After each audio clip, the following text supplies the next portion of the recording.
fellow Star Wars nerds, and welcome to Unlimited Content, the podcast where two brothers talk about all of Star Wars film and TV in chronological order on the internet as an excuse to hang out more. We're your hosts, Sam and Jack, and this week we're talking about The Clone Wars, Season 3, Episodes 5 and 6, Corruption and the Academy. Jack, hello. Sam. How are you? Hello. I'm doing pretty good. It's February now. It is February. It's that time of year, the time when it's February. Yep. That's my most favorite is February of the year. But yeah, it's my number one February. Is this one. This is the best February of all this year. True. Yeah. True. How are you, Sam? I'm doing well. We've had unseasonably warm weather this week up in Kansas City. It's 43 degrees right now, but it got up to like 65 yesterday. Which winter in the Midwest is weird. Austin too, yeah. So, zero complaints. I grilled out on the grill for dinner. It was nice. We had brats. Love me some brats. Oh, yeah. Some German-style bratwurst. It was yummy. Yeah. So, it's been good. We took Marion to the park today. It was a lot of fun. But yeah, that's what I've been up to. Jack, what have you been up to other than racking up so many bills that we have to pay? I mean, that's really the main thing, is racking up bills and scrambling to find sponsors so that we can keep this podcast afloat. No. How are we going to pay our bills, Jack? Help me. Help me, please. Constantly on the verge of collapse, this podcast. But luckily, this week's episode of Unlimited Content is sponsored by comfy pajamas. Ooh. I like oversized, nice. It's comfy. It's good. It's nice. Especially when you're like, just after having taken a shower in the evening and getting to clean clothes and then crawl into your like nice, clean, cozy bed with new sheets. It's just like perfect coziness. Oh yeah. Excellent. Oh yeah. Dude, I love that. Yes. I'm regretting not wearing cozy pajamas right now. Now that you've told me this. Because I've in my older years, and by older years I mean since I moved up to the Midwest and it's colder here and I live in a drafty house, I've gotten into slippers. I wear slippers a lot now. I have a cozy pair of slippers. They were gotten for me for Christmas last year, and they're my favorite. So they are nice. Part of my pajama attire. Thing is sweatpants, slippers, cozy t-shirt. That's the move. I am partial to just like kind of nice lightweight pajama pants. Ah, yes. Which I mean, I'm still in Texas, so it's like not. It doesn't get as cold here generally, right? But yeah, I like just the kind of the sort of very soft, lightweight, like kind of oversized, baggy, flowy pants that are just like it's nice, just super cozy, real nice. Yeah. I'm not wearing pajama pants right now, but I am wearing a pair of jeans that are very cozy because they're like it's something like 50%. Like elastic material, you know, it's like they're just really nice. Gotta get that flex denim. Like nice flex denim. It's very comfy. So yeah. Thank you to our sponsor, Comfy Pajamas, for ensuring that our podcast does not fall apart. Does not spiral into financial ruin. Yes, can't have that. All our many bills. So many bills. Much bills. So many bills. Jack. What have you been spending our bill money on? What have you been doing? Let's see. So I guess in video game news for me, in Jack's personal video game news, I finished playing the Prince of Persia game that I was talking about. Yeah, it was very good. And I started a new game. So was this the one starring Jake Gyllenhaal? Yeah, it was the video game starring Jake Gyllenhaal. Yeah, no. No, this was the most recent one. Prince of Persia: The Lost Crown, excellent, good combat, solid game. But I got a new game that is very much different, you could say. Sam, are you familiar with Katamari Damacy? I am not at all. Okay, so you're in for a delight. You're in for a treat, Sam. Good. So yes, so the Katamari series is a series of video games that started in 2004, I want to say, on the PS2. Okay. First one was called Katamari Damacy, and it is a very Japanese, very silly, very kind of absurd, over-the-top game, and it's very unique in terms of gameplay. Like so the premise, the gameplay is that you play as a little guy named the Prince, and you have a ball called a Katamari. Okay. And you push it around the environment, and things stick to the Katamari, and your Katamari gets bigger over time, so it's kind of like rolling up a snowball. Ooh, you know? Yes. And the goal is to just roll up successively larger and larger things. I love it.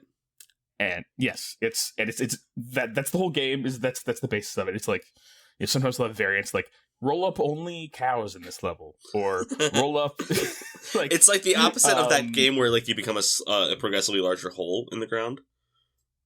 Yes, yeah, that was it's definitely like it's the inverse of that game. Yes, it's the like that game's like a spiritual successor to Katamari. Okay, definitely. got it. Yeah. But yeah, Katamari, it's the what makes the game so great is not just like the sort of like the gameplay is very unique and fun and satisfying, because there isn't just like there's not really any other game quite like it, other than like the one you just mentioned, basically. Yes. But I was like, there's not any game like it except for the one you just said. But what else makes it delightful is there's the art style, and it's very colorful and silly and wacky, and the music is very good. It's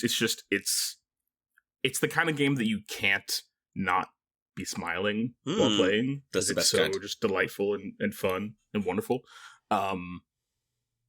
So the premise of the first game is you play as the prince, who's a little guy, like presumably from space or something. It's not clear. Yes. And your father is the king of all cosmos, who's a large, handsome man with a large head and a big chin and a mustache. And one night, your dad, the king of all cosmos, gets drunk and goes on a bender and knocks all the stars out of the sky. And oh no! And so he wakes up the next day and is like, "Hey, son, it's your job now to roll up some Katamaris so that we can make some new stars to populate the sky again." And that's the premise. And you get so that you start like in like somebody's bedroom, basically. Okay. Or like in a kitchen or something. You're rolling up like paper clips and little like like erasers and batteries and whatnot. And then your Katamari gets bigger, and each level you kind of start at a bigger size, and so then you're like going throughout a village and you're rolling up like little animals and plants and things, and then you get larger and you can start rolling up people, and then eventually by the end of the game you are rolling up literally like countries, like on on the planet. It's amazing. Yeah. And I'm looking at like just Google image searching this game, and it looks delightful, but also kind of unsettling. But delightful. Yeah, that's a good way of putting it. It is slightly unsettling. All like the like the main character, are very, he looks like if Tingle from like Zelda, like just like in the, like the green like onesie, like the skin tight thing. But if he had just like a bean shaped head, he's got a big cylinder for a head. Yeah. It's very silly. But yeah, that's Katamari Damacy. It's a very like unique and beloved and iconic game for what it is. And it was like an unexpected runaway success, this game, when it first came out. So Namco published it, and so that game came out, and it was like, oh, this game did really well. We want to make a sequel. And the creator of the original game was like, I am not really a fan of sequels. I think people make too many sequels, and we should, try to make more new things. And and then Namco was like, okay, well, we're going to make this game regardless, so you can join us or not. And he's like, okay, if that's the case, I guess I'll join in. And there have been, I want to say at least half a dozen games in the series at this point. Yeah. And the original creator only ever worked on the original game and the sequel. And the sequel is considered to be, by many like fans of the series, to be the best one. Okay. And I haven't played it until now. So all of that lead up to saying I started playing We Love Katamari, which is the sequel to Katamari Damacy, and it's delightful. It's so good. It is, and it's also the premise is even funnier to me in the second one, because the first one is like, it's you're wreaking chaos across the Japanese countryside or whatever, and rolling things up and creating stars to repopulate the sky because your dad got drunk and destroyed all the stars. Love it. The second one, the sequel, is it takes place afterwards, but also like, so all the events of the first game happened, but also Katamari Damacy is a game that people have played in this world, and it's like the idea is that the Earth is full of humans who are like big fans of Katamari now, and it's like and so you're like doing more Katamari things to appease your fans, and it's very like meta and self-aware, but like really funny. And it kind of seems good. Like the creator of the first game, who didn't want to make a sequel, made a sequel about sequels. And honestly, yes, We Love Katamari is literally just like, it's a meta commentary on sequels, and just the whole thing is fan service. Basically, it's like let's, but it's also like, you know, they took what was good about the first game and they just kept doing it and made more of it and added improvements, and like there's some really creative new levels, and like there's one level that I played where like instead of just rolling out around an environment, you are on a racetrack and you're rolling around the racetrack, and you have to like, so you're like going a lot faster than you usually do. Yeah. And you have to like roll up things along and around the racetrack so that eventually you get big enough to roll up the other cars. That's the premise of the level. It's so fun. But yeah, Katamari, this whole series is delightful, and I'm playing the re-roll version. So over the last few years, they've re-released the first two games in like HD remake form, because they were originally on the PS2. And so I'm playing We Love Katamari Re-roll, that's what it's called, and I'm playing it on my Steam Deck, and it's very good and delightful and wonderful, and I mean, Katamari is always a change of pace from whatever you're playing, but like it's a nice, refreshing, like, I'm playing something different and weird and cool, and it's just it's also it's a nice game to just kind of sit back and play.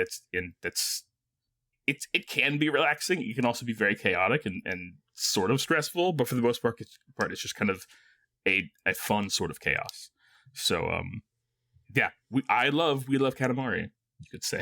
So going for the lowest hanging fruit today in terms of jokes. But yeah, that's what I've been up to video games wise. And then I guess the only thing I really have to talk about since the last episode is I went to Holocron, which I've talked about before. There's a store here in Austin called Holocron that is basically a Star Wars merch and a memorabilia store. They sell like old stuff and current stuff. And I was there with a friend the other day, and they had a bunch of Star Wars, the Black Series figures on sale. I've never had one, like a Black Series figures, because I've never really been super into just kind of like static figurines. I mean, they're not static; you can like pose them, but I don't know. I've always been more of like my toys have to have multiple functions to them. Like they have to be something that I can build or like puzzle out or something. So I like Legos and Transformers and stuff like that. Yeah. But I was there, and for $10 they had Tech from the Bad Batch, and so I got Tech, and he's beautiful. Yep. And so now I have him on my shelf as a tribute to his sacrifice. Yep. I can look at him and cry every day. Tech from season 3, right? Right. Right, please, right. Anyway, what did you have to say? Other than making you cry, yeah.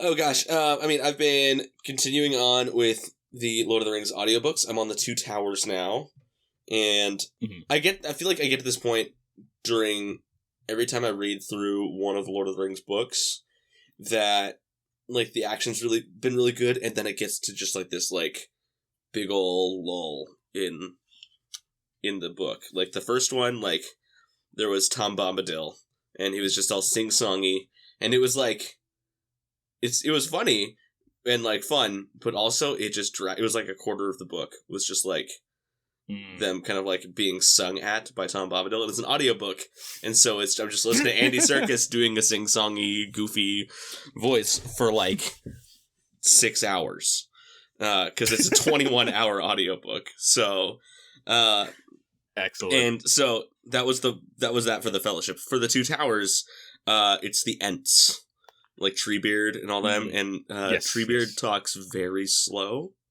And so Andy Serkis reads it very slow, and there's a lot of yes, a lot of that, like in the audiobook, and it's it's good, but also like I don't I want to get back to like Aragorn and Legolas and Gimli and just like the fun that they're doing.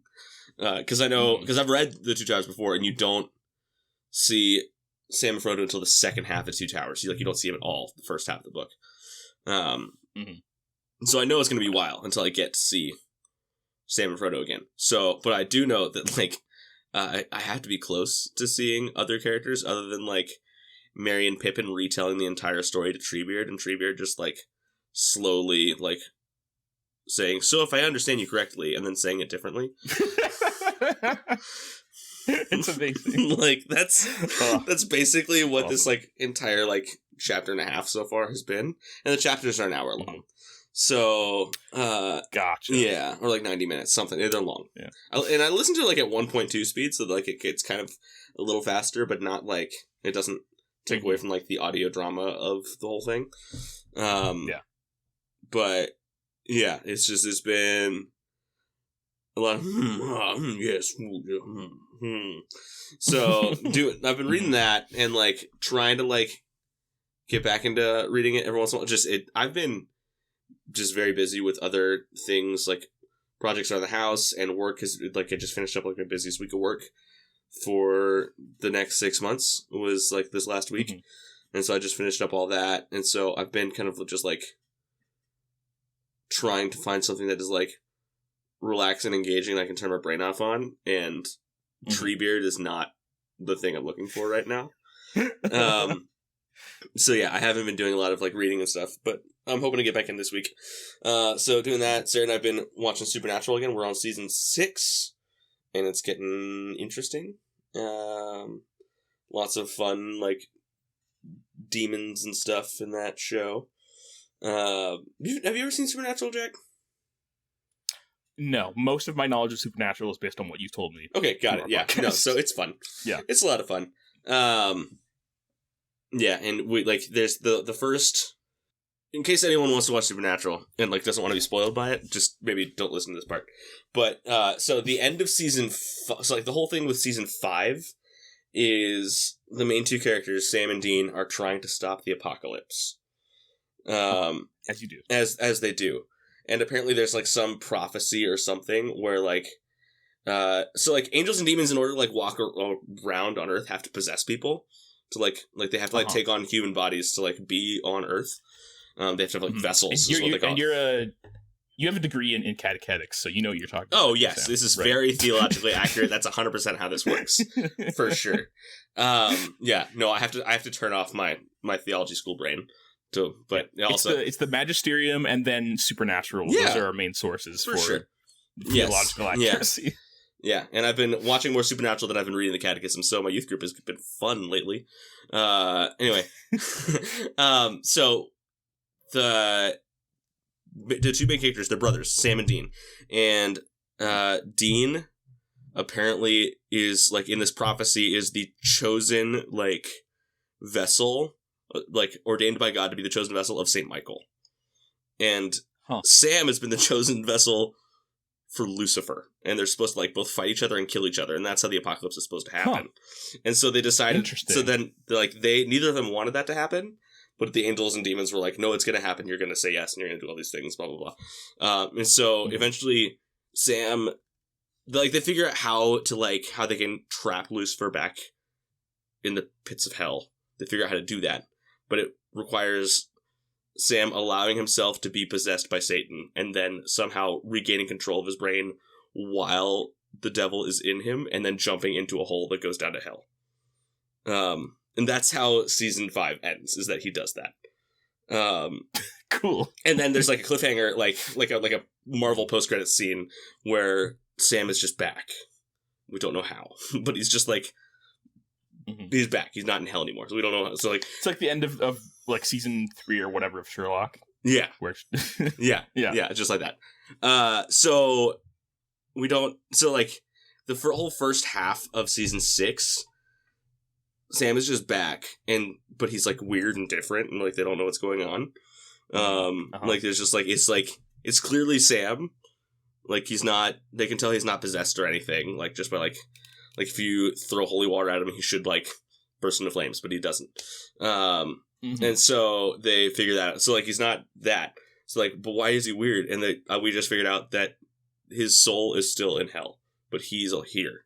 And so, like, so now the whole crux of the thing is, like, how do we break into hell to get his soul back? Is kind of like how the show is Hell going. heist. Yeah, so it's fun. Amazing. Yeah.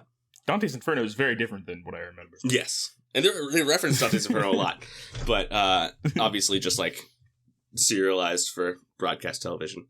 But it's fun. It's stupid. I love it. It's great. It sounds like the best kind of stupid fun. It is. I like it. Sounds great. Yep. Amazing.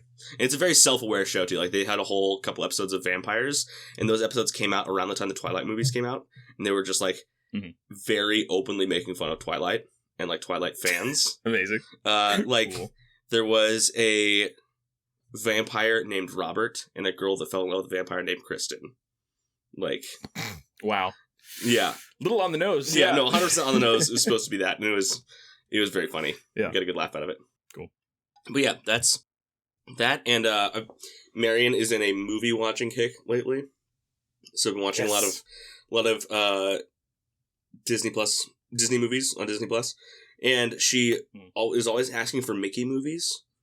And, like, it took me until, like, today to realize that when she says Mickey movies, that means she just wants to watch Disney Plus. And she wants to watch a movie on Disney Plus. Is a Mickey movie. Because it's that's where you watch Mickey Mouse. Is Disney there are only Plus. so many movies with Mickey in it. I know. I'm like, what Mickey movie do you want to watch? I was like, Marion, what Mickey movie do you want to watch? We're like, because, like, the only Mickey movies they're really, like, there's TV shows and there's, like, Christmas movies. And that's kind of the only Mickey Mouse movies on Disney Plus. You can watch Fantasia. She'll like Chernabog. She's in that. Oh, no. But yeah, so I'll be like, Marion, what Mickey movie do you watch? She go, Entimental, which is elemental. Yeah. So, like, her favorite Mickey movie right now is Entimental. Excellent. Yeah, Entimental or Cars or Cars. Bugs Life is the only one she can say properly. She loves Bugs Life. Bugs Life, Cars, and Elemental are, like, the 3 movies on repeat right now at her house. But I did just introduce her to Toy Story tonight. It's the first time she's ever really watched Toy Story. They watched it when she was, like, 18 months old, but that doesn't count because she's, like, not conscious at all. But she could not peel her eyes away from the TV the entire time. She loved Toy Story. Girl after my own heart. Indeed. Excellent.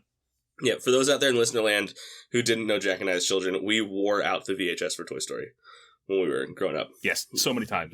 Yes. And Jack had the largest collection of Buzz Lightyears that any 8-year-old has ever had.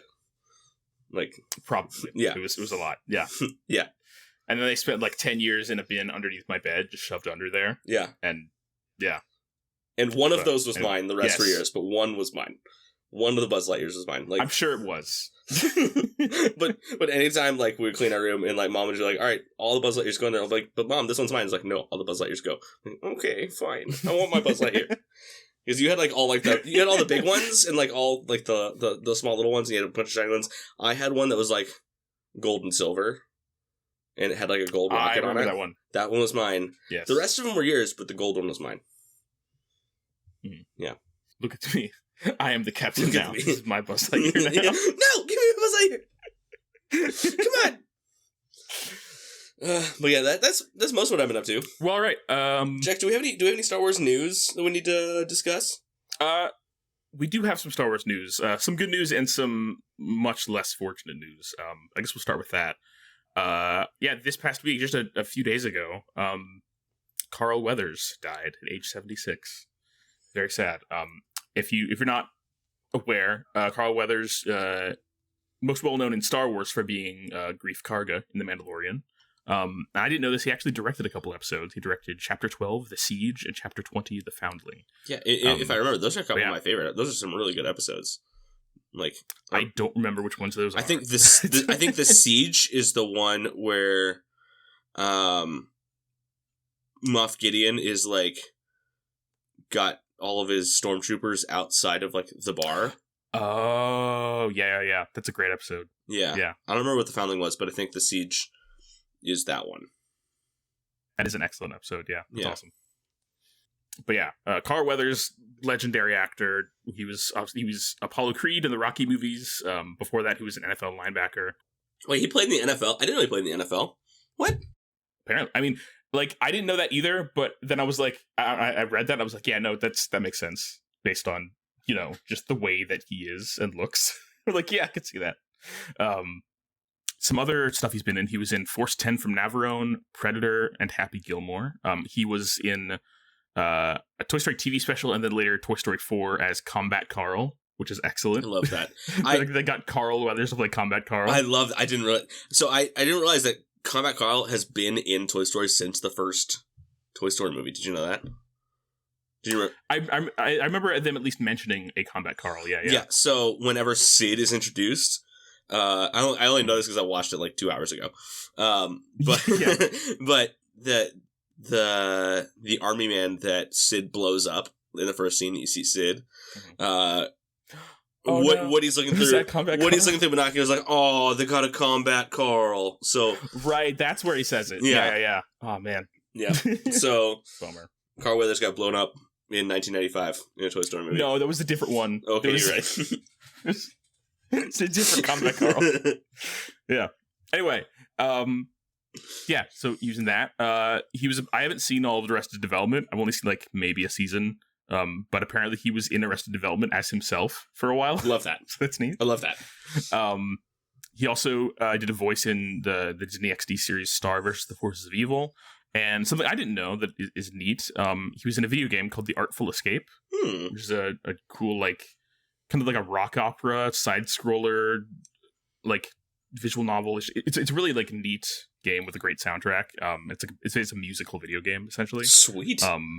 And he plays one of the major characters in that. I've yet to actually finish that game, so I need to get back through it. But that's cool. I always love hearing when there's like notable actors in video games because it's neat. Thank you. That's neat. Yeah, it sucks. Yeah. Like, there's not much more you could say about him than that. Like, he was only 76. Yeah. Do we know what have they released anything about like what happened? I remember all I read is that they said he died peacefully in his sleep. So okay, that's something. Yeah, well, I don't know what the cause was, but I know he was like, because he was pretty active on social media, just like interacting with his fans and stuff, and he was just a very wholesome presence on social media. I know he would always end any post he did with the tagline "Be peace," just like just be peace, be a peaceful presence in the world. So that's cool. He seems like the kind of guy that would be very like chill to hang out with. Like, he seems super friendly. Yeah, definitely. That's cool. I saw earlier today, Ming-Na Wen posted on Instagram about it. It's kind of a little like tribute to him. That was nice, but yeah, that's a bummer. That's the second kind of like major Star Wars actor death in the last year or so, right? Because it was Carl Weathers and it was Ray Stevenson. Yeah. So man, and two of the most interesting characters in like in new Star Wars. Yeah, in new Star Wars and Star Wars TV. Yeah. It's yeah. Well, obviously, thoughts and prayers to all of the people affected by that, his family and friends, and of course the cast and crew of Mandalorian, I'm sure. Yeah, it's a bummer, but he gave us some great stories. So yep. But yeah, and then the other bit of Star Wars news that we have is just recently we got the big old full-on trailer for the Bad Batch Season 3. Woo! And it was great.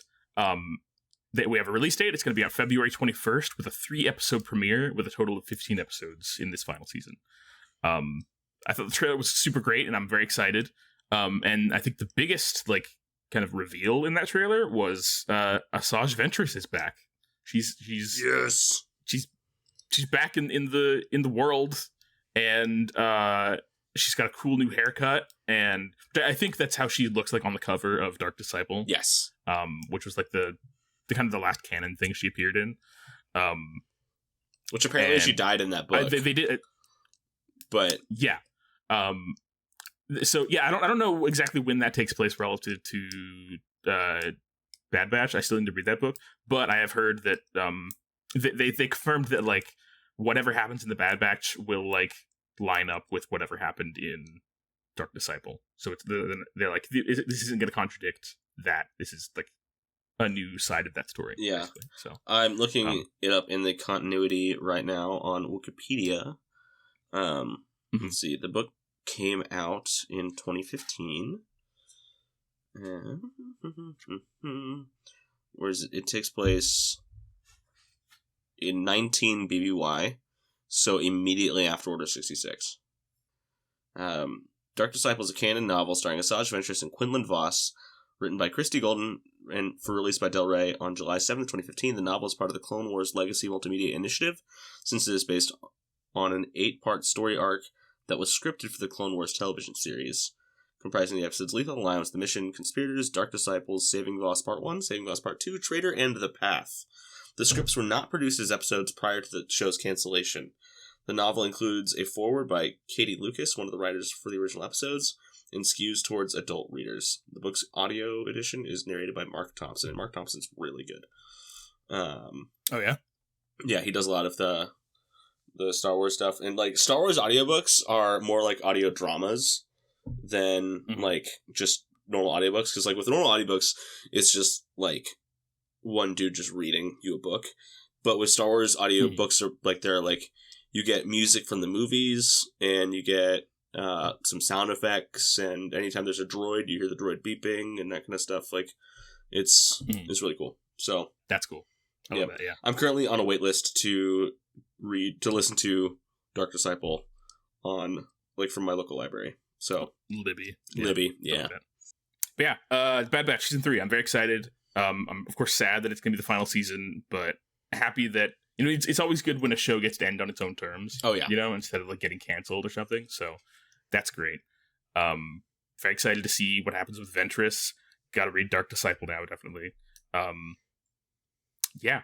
Sam, you had a couple new little bits of news written down on here. You want to go over what those are? Yeah, sure. So the Grammys are happening right now as we are recording this, and as we speak, and Jedi Survivor won a Grammy for the best video game soundtrack this year. So that's fun. That is great. Yeah. I think generally, so I could talk for a long time about video game soundtracks.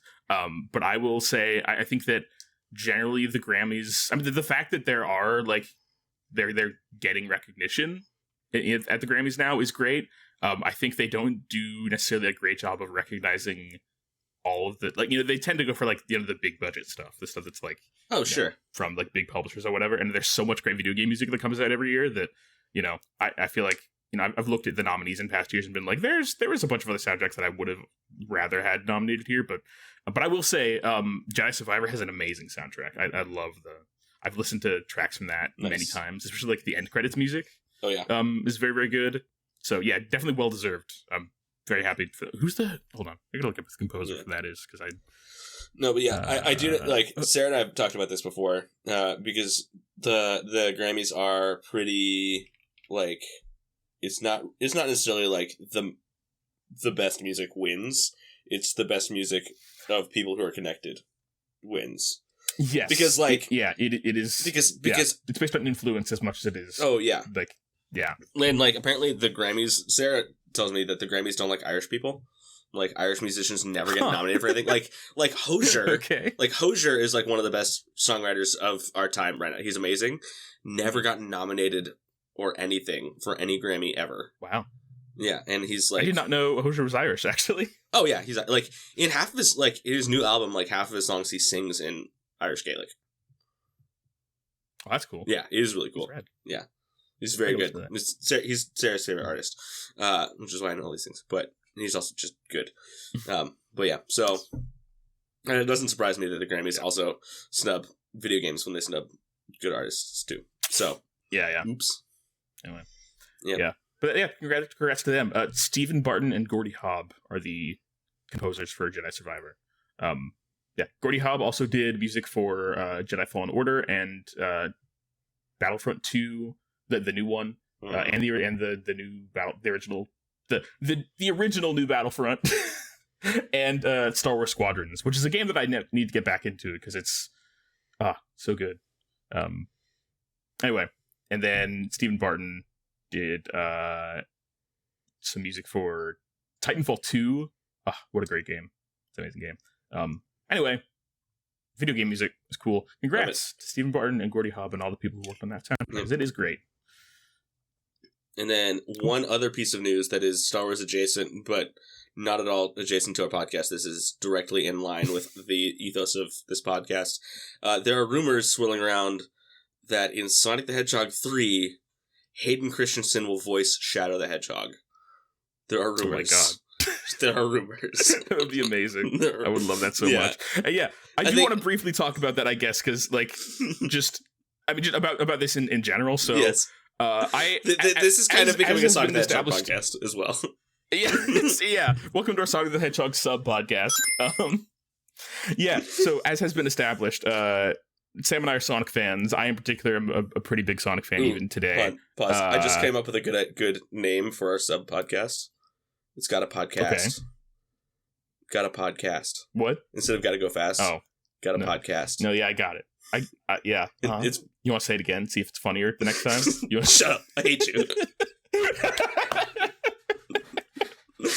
No, I appreciate it. It's good. I don't want your pity. All right, well then it's not good. There. I was genuinely proud of it, but now I hate you. Anyway. Continuing on to definitely the podcast not is over. Sorry. No! I scared Sam away. I was too mean. Anyway, you were saying. I'm sorry, my ego is gone now. I'm crushed. Continue on with your important things, Jag. Anyway, as has been established in this podcast, Sonic is the way. Sonic is the way. And yes, and the past couple Sonic the Hedgehog movies that have come out, there have been two. And they've both been good. The first one was good. The second one was great, in my opinion. Just in terms of, like, coming from the perspective of a Sonic fanboy who grew up playing the Sonic games and, like, wishing there was a Sonic movie because it was, like, the coolest thing to me growing up. Like, that and Star Wars, you know? So the first Sonic movie was just, like, very, very kind of basic, like, setting up Sonic himself as a character and Eggman. And then the second movie, they introduced a bunch of new stuff from the games. So we got Tails and Knuckles, and Eggman had big robots, and just all sorts of cool, exciting things. We got Super Sonic, we got the Chaos Emeralds, etc. So excellent. Like as far as like fan servicey video game movie adaptations go, Sonic the Hedgehog 2 is amazing. I loved it. And they just this past week revealed like a logo. For they did like a short like kind of 15-second like logo reveal trailer-ish thing that just shows it's Sonic the Hedgehog 3 and it's got a logo that looks a lot like the Sonic Adventure 2 logo with like Sonic and Shadow on it in kind of in like ball form, and then in the background of it there's they play music like basically an orchestrated version of part of Live and Learn, which is the Crush 40 theme song from Sonic Adventure 2, which makes me so happy. Are we like that's been my one biggest like criticism, not criticism, but just like desire from these movies is that we haven't gotten nearly enough of the music from the games in it. We've gotten some of it in like the score, but like, man, I want Crush 40 in a Sonic movie. I just want it so bad, and this makes me think that maybe we're actually going to get it this time. I hope that would make me so happy. Yes. So I have to admit I have not seen Sonic 2 yet. I haven't seen the movie yet. But if I had to like fan write Sonic 3, knowing nothing about Sonic 2, I would just want it to be Sonic Adventure 2, but a movie. Because that would just make that would make a great movie. I would adore that. Like Sonic Adventure 2, the plot of Sonic Adventure 2 is, I mean, obviously it's absurd and over the top, but it's like it's so fun. As a 9-year-old like, playing that game, like I wanted nothing more than like to watch Eggman blow up the moon and then almost blow up Earth. Like a Death Star shaped that was half of the moon shaped like Eggman's face. Like it was perfect. It's amazing. It's perfect. Starkiller Base, eat your heart out. It's so much cooler than anything Star Wars has ever done, but also so much dumber. He's got a big old pointy nose and a mustache. Yeah, and the laser comes out of his nose. Yes, as you would expect. Right? Yes, as noses are for. Yep. Yeah. Oh my god, I'm so excited for this. And you movie. know what? If Jim Carrey made a Death Star, it would look exactly like that. So true. Yeah. True. Yeah. Which, by the way, they have confirmed that Jim Carrey is coming back for this third one. Nice. Which is great because I think before at one point he said like that was going to be his last movie, and then he was like, and now they're like, oh, Sonic 3 is happening, and the whole cast is coming back, which is amazing. That like I feel like especially with a like it's a video game adaptation, and it's a kind of a sort of middling, sort of mid-budget family movie, and like we're on the third in the series. Like I feel like for a lot of franchises at this point, they would start like losing original cast members, but we're getting everybody back. They also announced a few bits of casting that we don't know who they play, but Kristen Ritter is going to be in it, which people are guessing is probably going to be Rouge, which I would love. Assuming they're going with the Sonic Adventure 2 plot, which it sounds like they are. Rouge because there's also another Rouge actor Rouge is the Batgirl, right? Yes. Yeah. She does the evil version of the Knuckles levels. Yeah, that's right. She's So yeah, Kristen Ritter is going to be in it, and people are guessing it's going to be Rouge. I can't remember his name, but the actor who plays he's in Ted Lasso. He's the guy who says football is life. He's going to be in it. Oh yeah, that guy. Yes. Don't know who he's. Yeah, no idea who he'd be playing, but he's great. Love him.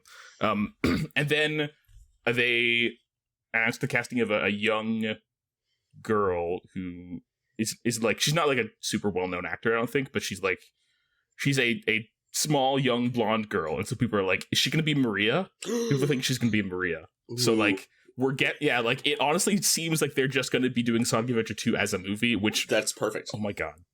I would love that so much. I want nothing more. You have no idea. I want nothing more. Yeah.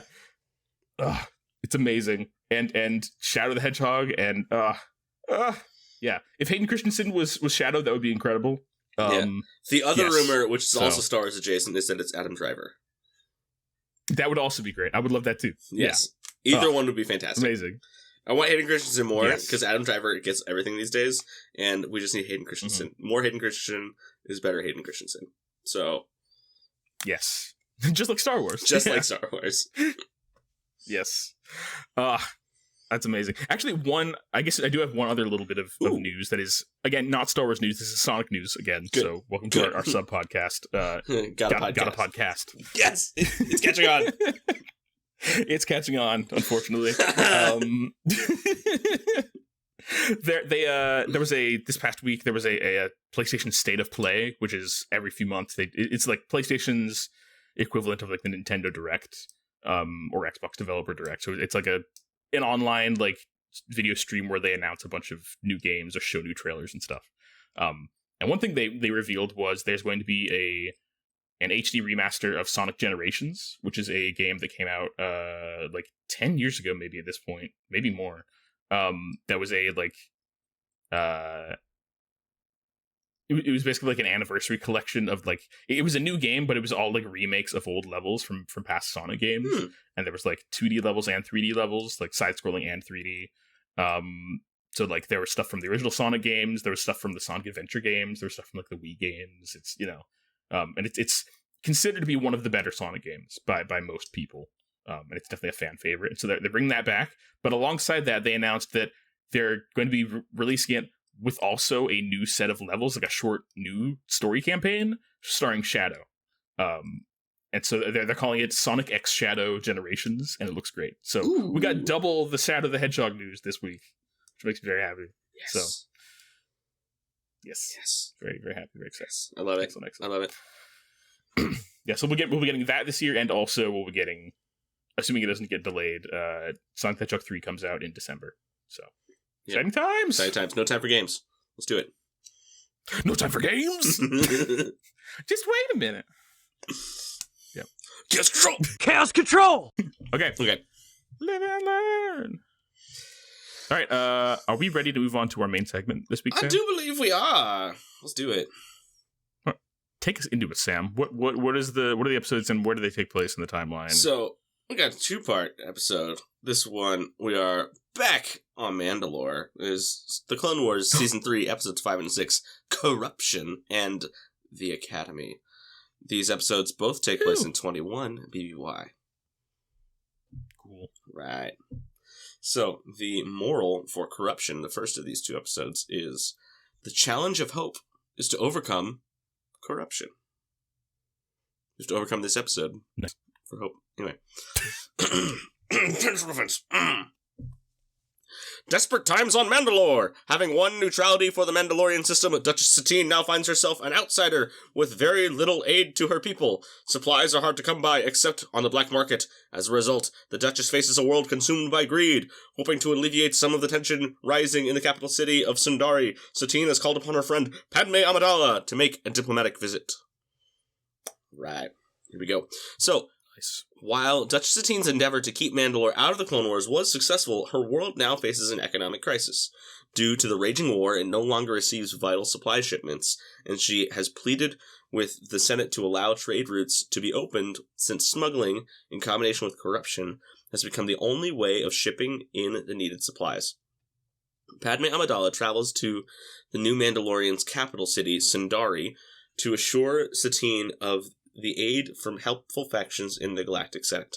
She is greeted by all the Mandalorians of the city as she goes to Satine's palace, but at the same time, a band of Mugan smugglers land on the cargo docks and bribe a corrupt customs officer into turning a blind eye on them. In order to increase their profits by quantity, the smugglers dilute the delivered tea with a toxic chemical called slabin, once on planet. Padme and Satine. Delicious slabin. Gotta love toxic slabin in my Arizona iced teas. Let's do it. All right. So Padme and Satine soon find themselves in a difficult situation as none of the Mandalorian government council members can agree on a common stand about asking the Republic for aid, since corruption is widespread in its political system, an issue which worries the two women. The next day, Satine takes Padme to a newly opened hospital. They're horrified to discover that a vast number of ailing children inside who have been poisoned with an unknown substance. The only clue is that all the affected children visit the same school, so the cause is believed to be related to the food they have been served. Prime Minister Almec suspects Death Watch for this deed, which Satine refuses to believe since they mostly target her and the administration. She assigns her personal bodyguards to investigate the outbreak, while she and Padme also conduct an inquiry of their own. At the school, they check out the tea drinks and find the chemical within and try to use the delivery import logs to backtrack their source of origin. At this, the school superintendent tries to sneak off but is arrested by Satine's guards and forced to talk. He tells them the name of the middleman through whom he received the drinks, Siddiq, an employee of a shipping company. While Siddiq is rather indifferent... Okay, I need to... Yes. I need to talk about this. Please, this please, one moment please. that I thought was really funny. That I don't think it was intended to be funny, but it just made me laugh out loud, is when, the superintendent guy's, slowly starts sneaking away. He's like, I gotta go. And they're like, wait, stop him. And he jumps in a car and starts driving, and he makes it maybe 10 feet before the guards drive a car in front of him, and he just, face plants onto the other car. Yeah, don't they it's so fast. They just it's intentionally T-bone him. It's just no, you're done. Yeah. It's just it's just so. It's just it's like something straight out of The Simpsons. Quick. It honestly, yeah. Just the it's like the a Simpsons pacing, couch gag. Yeah. Just the pacing is like, oh dang it, one of those. Yep. Excellent. I love it. All right. Anyway, while Siddiq is rather indifferent to the children's plight, he does provide Satine and Padme with the information that the tea shipment came from Muga, and that another shipment is expected to arrive the same night. Padme, Satine, and one of the ducal guards sneak to the pier in question and witness the shipment's arrival and the complicity of the customs officer. The police captain is in stubborn denial of Satine and Padme's observation, claiming that no criminal activity takes place under his jurisdiction. But when taken to the dock warehouse where the tea is stored and seeing the operation for himself, he is quickly swayed. The smugglers open fire at the arrest party, but using a freight container as a shield, Padme and the guards move in and take them out, following the arrest of the conspirators. Satine has the warehouse and its contents burned down. This felt extreme. Yeah, I was I'm kind like, of why weirded out by that. Like, why bit. wouldn't you just like want to like comb it for evidence, or like literally? There's the police captain's like, well, she's like, burn it all down, and the police captain's like, but there's evidence in there, and she's like, no, burn it. I was like, okay. And I thought they were gonna like say something about that, like this is like there's a reason, but I don't know. Yeah, maybe she was just like she wanted to send a message. Well, it would have been just better like, just for like Satine just to be like, I want to send a message, and then like just say that, say something other than just like, no, fire now. She angry. Yeah, and she's the pacifist one on I this know. planet. She wants to intimidate the bad guys. This pacifist Duchess. Come on. All right. So when Satine and Padme report to Almec, however, the Prime Minister is strangely reluctant to acknowledge the corruption within the Mandalorian government and merely promises to have the matter investigated. With what evidence? Anyway, as Padme prepares to leave... Come on, Satine.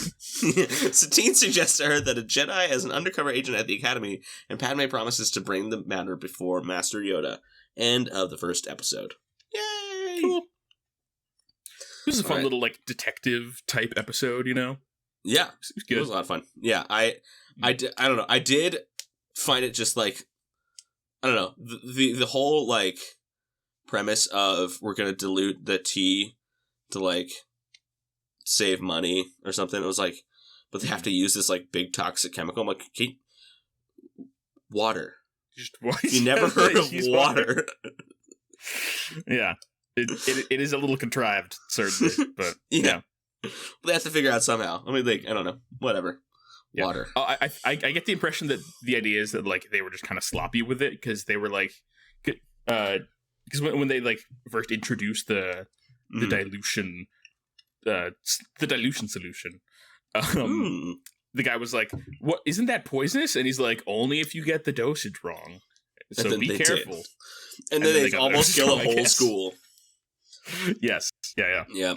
I also this is something that I find kind of neat and a little funny is the fact that. The way that Satine, who is the Duchess of this planet, is kind of just treated as like another person. She's like, you know, she's not like constantly surrounded by security. She can just kind of go around and she there's that one scene where they go to the guy who's like, yeah, I bribed him. I accepted a bribe or whatever. and they're like, he's saying that in front of a galactic senator and the queen, basically. Yeah. It's like huh. It's like if you treated like the British monarchy with just as much like respect as the amount of power that they had, like you would just get Satine. So I mean, like it kind of follows, but at the same time, like it's a little silly. This is so brazen, like it's nuts. It's like, yeah, I am a criminal. I did crimes, and I love how Padme responds by like, "So you know that's illegal, right?" He's like, I don't care. Yeah, I'm not a nerd. Like, of course I'm gonna do crimes. I'm not a nerd like you, Padme. Yeah, Padme is a nerd, by the way. She is. 100%. Not. I don't listen. So am I. She's a nerd after my own heart. Not necessarily in a derogatory way. She's a politics nerd. She's a politics nerd. Just in the it's just a fact, you know. Yep. Yeah. Anyway. All right. Next one, shall we? Yes, let's do it. Let's do it. All right. The next episode is called The Academy. The moral. Right, I can take this one. Oh, right. That's how we do it. I forgot. Yeah. That's how we do it now. Yeah. That's how we do. That's how we do it. This is how we do it. Okay. The moral of this episode is those who enforce the law must obey the law. That's not really a moral as much as like a, you know, like a fact. Yeah, the rules apply to you too, man. Anyway, yeah, all right. An eventual defense. A world in crisis. The peaceful planet of Mandalore is being strangled by the grip of corruption. With shortages of every kind, citizens must turn to the black market in order to survive. Desperate to free her people, Duchess Satine has asked her friend Padme Amidala to speak with the Jedi Council in hopes that they will send assistance to her struggling world.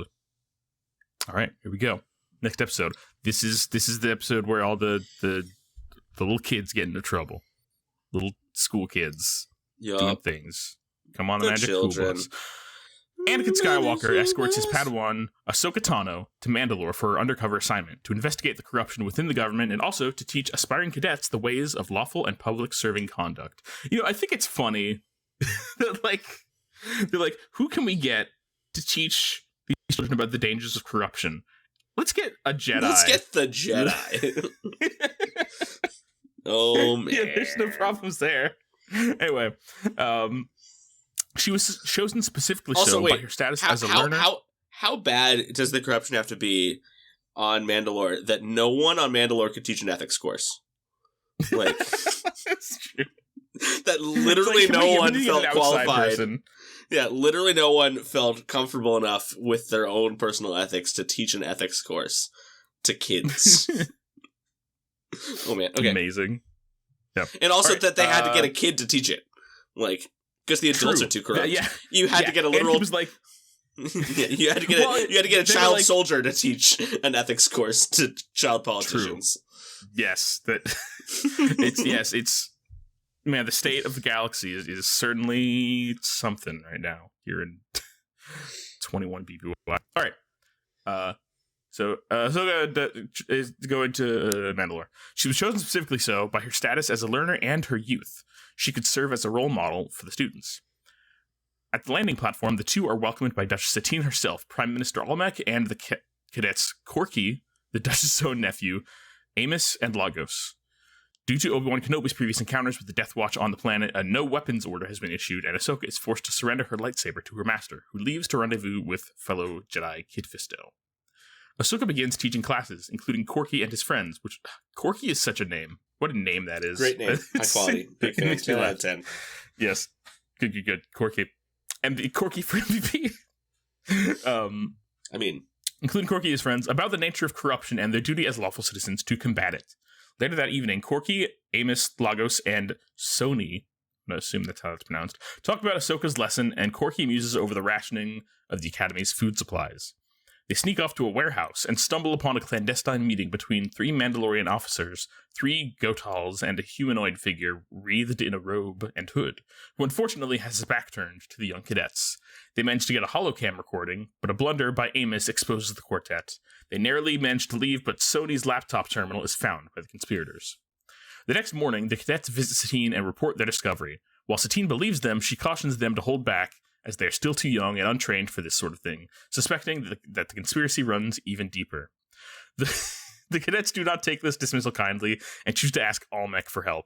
I love that so they go and talk to Corky's aunt, who is the Duchess, and they're like, hey, we found some evidence of corruption and stuff. And she's like, cool, I believe you. I'm going to take care of this. And then immediately in the next scene, they're like, she doesn't believe us. She doesn't think we can do it. I'm like, you kids, shut up, you idiots. Yeah. You're going to get everybody in trouble. Yeah, nothing happened right now, therefore nothing's going to happen. They're teenagers. I get it. Patience, young Padawan. Yeah. Nah. All right. Okay. The cadets do not take this dismissal kindly and choose to ask Almec for help. Great idea. And in class, Ahsoka notices that the 4 are distracted and learns of their plans, but her own well-meaning words of caution dispirits the young cadets even more.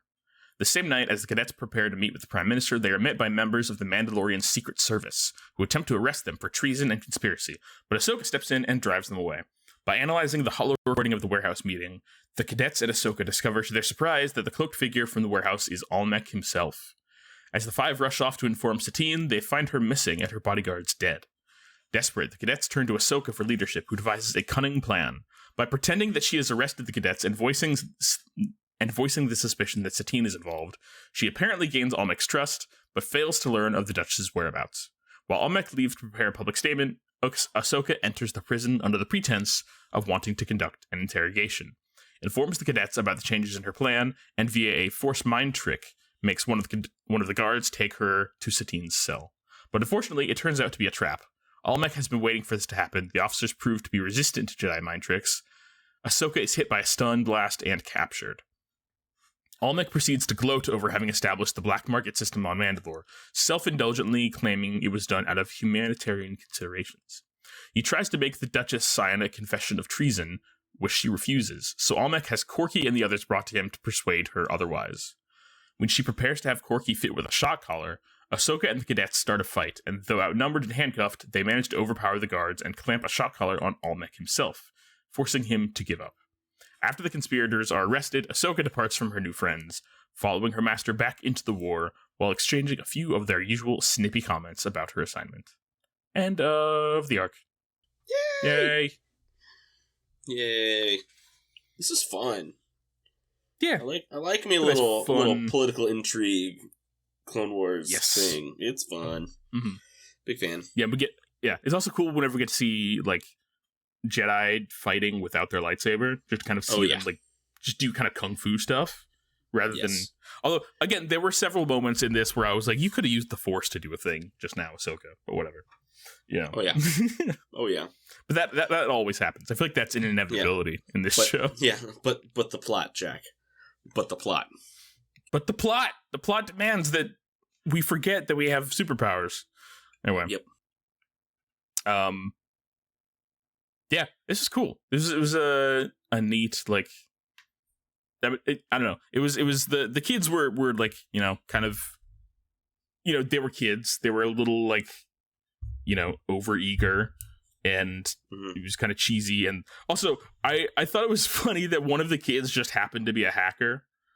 They were like, I'll hack into this terminal and get into this government building with my laptop, my school issued laptop. Yeah, with my school Chromebook. Let's do it.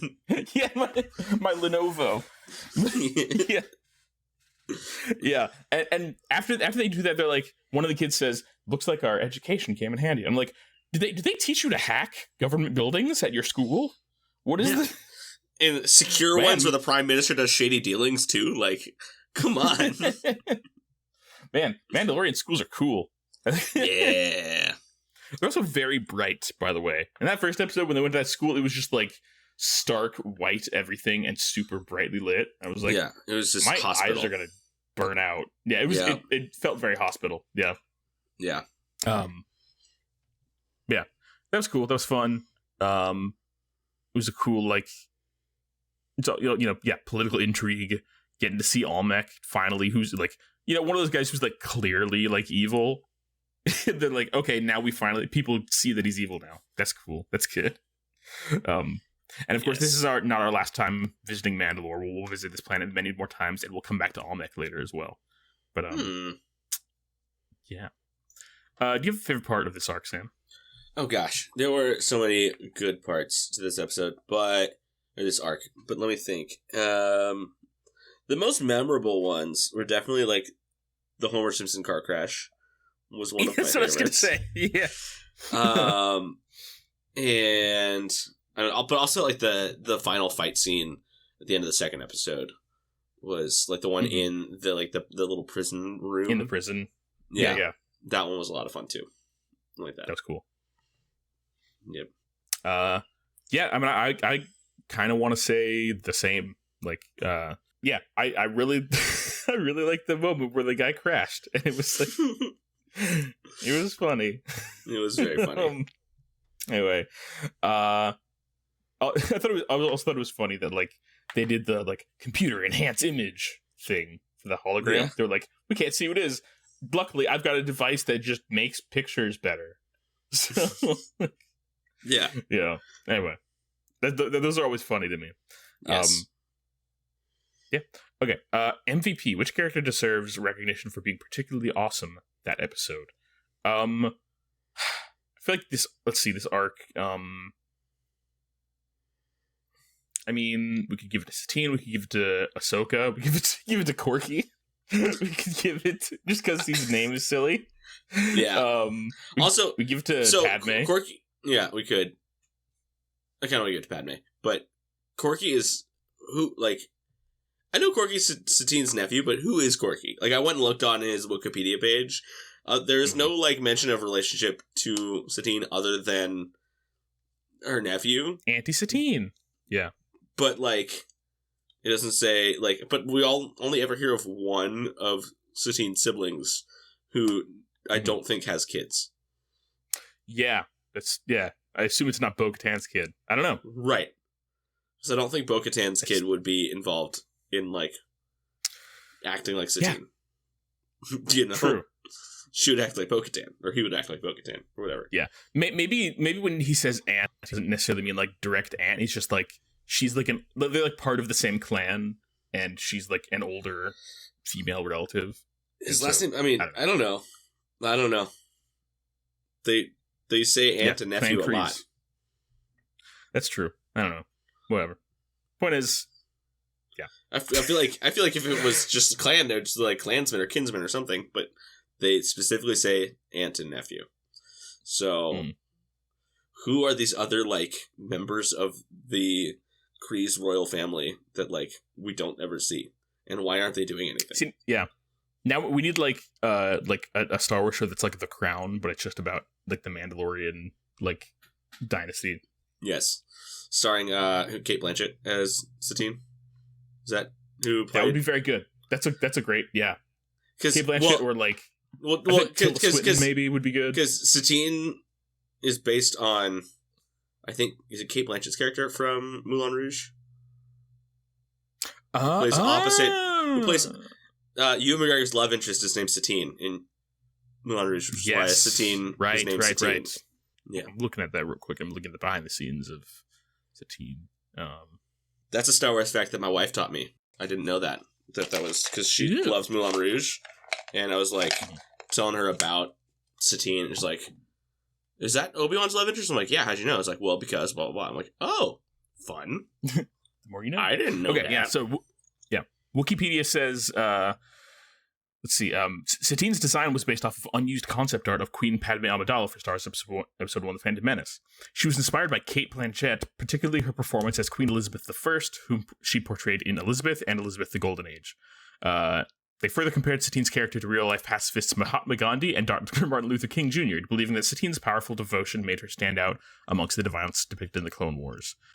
Gilroy, who created her name, denied that Satine was named after Nicole Kidman's character in Moulin Rouge, who was the love interest of Ewan McGregor's character. In response, Dave Filoni said he did not realize this at first and stated, "I still want to question Gilroy about that, because I'm like, come on, really? I mean, out of all the names, really? It's pretty weird, I'll give you that." So, like, yeah, either it's a wild coincidence or, anyway. I think it's the Gilroy dude. He just doesn't want to own up to it. I think. Yeah. It like come on, Henry Gilroy. I think it drifted out of his subconscious, and he like did it, and then doesn't want to own up to the fact that like his brain had that connection before like his consciousness did. Mm-hmm. Yeah. That's gotta be what happened. Yep. Yeah. I'm looking at the a picture of Satine is played by voice actor Anna Graves, and I feel like she looks enough the part that they could just like have her in live action. Just like how they did with Bo-Katan. But yeah, I want to pull a picture. God, now I really do want like a prequels era live action show that takes place on Mandalore that's just about like Mandalorian political intrigue. I know, right? I would love that. Like a Mandalorian prequel series. All right, well, enough of that. Yeah. Okay. Main character kills. I don't think anybody gets killed in these episodes that I can remember. I mean, there's probably some people that get killed, like in the firefight in the warehouse or whatever. But I don't know. No lost limbs, no Wilhelm screams that I can remember. Although, man, a perfect place to have that Wilhelm scream would have been the car crash. Absolutely. Yeah. Oh, there was a Wilhelm scream in Toy Story though. That's true. There was. When Buzz falls out the window. When he gets knocked out the window? It's when Buzz falls out the window. Yeah. Buzz, yeah, right, yes. Yeah. That's amazing. I love that. Yeah. And then Toy Story 2 has a very explicit Star Wars reference, too. With the whole, like... No, I am your father thing. Being Buzz's father. Yeah. Yeah. I think I saw that before I ever saw The Empire Strikes Back. That sounds about right. Because Toy Story 2 came out in 1999, so you were only 4 years old when it came out. So... Yeah. That makes sense that you wouldn't have seen Empire Strikes Back as a 4-year-old. True. More Star Wars is better Star Wars, Sam. How does this episode make the movies and the rest of Star Wars better? We get a great name in Corky. That's how it makes it better. Correct. That's the one thing.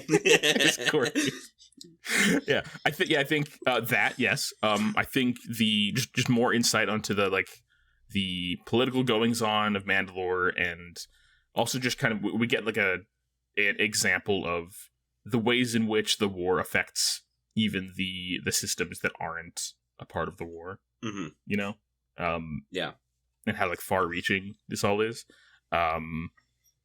Chris, I think more Satine is always good. Oh yeah, Satine's great. We get to see Padme being a cool detective and shooting guns, and kicking ass again. That's always great. Yeah. We get to see Ahsoka really kind of like step into a leadership role, which is always cool to see her kind of like step up and lead, because it is very natural to her and it just works. I always like it when I get to see the spotlight on Ahsoka, because she is the best Jedi. She is no Jedi though. She's established. But she's back as a Jedi now. Yeah, that's true. After Ahsoka season 1, she came back around. Yeah, she did. Yeah. She went from Ahsoka the Great to Ahsoka the White, and now we're back as Jedi. So. Yep. Ahsoka the Great and Ahsoka the White and Monty Python and the Holy Grail's Black Knight.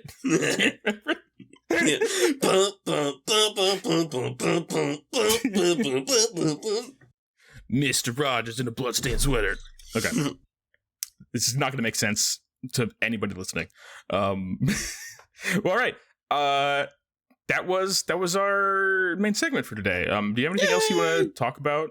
Anything going on, Sam? Nah. You good? Feeling around? I'm good. I'm feeling fine. This is a fun episode. Good times. Yeah. Yeah. I'm excited for the Bad Batch. So yeah, in less than a month, we'll have more new Star Wars content to talk about, so that'll be exciting. Love the Bad Batch. It's probably my favorite Star Wars thing coming out right now. Indeed. It's delightful. And I will be sitting there with my little Tech action figure, clutching him to my heart. Waiting for Tech to come back. Waiting for him to come back as a Winter Soldier. Yeah. Yes. That's really the only way he's going to come back. He'll get Winter Soldier for sure. Unfortunately, yeah. I don't think they're going to bring him back. I would like it if they did, because I love him, but also I think it's going to be like a permanent sacrifice. Yeah. We'll never get to hear Omega say tick again.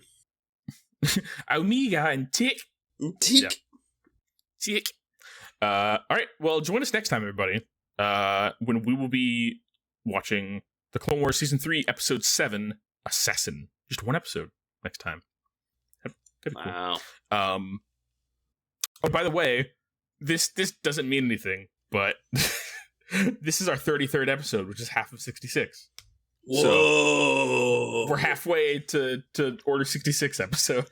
What episode are we supposed to be in at episode 66? Let me check, actually. Let's see. I'm looking too. So Revenge of the Sith is going to... Hold on. So episode 66 is going to be the first episode of season 6 of the Clone Wars. But as for when we get to the actual Order 66, I don't have that numbered out. Hold on. We'll see. We'll be from... Yeah, you do it. Yeah, so episode 79 will be Revenge of the Sith. Whoa. So, anyway, that doesn't mean anything. But, yeah, so we're anyway. Another 46 episodes out from... Gosh. Wow. But we're 33 episodes in. We've done 33 episodes of this podcast, Sam. That's weird. What is wrong with us? Nothing. Or everything. I don't know. Or both. Why not both? Yeah. All right. Yeah. Thanks for hanging out, everybody. Have a good February, and may the Force be with you all. Goodbye. All right. Cut the chatter. All right. Cut the chatter. Roger, Roger.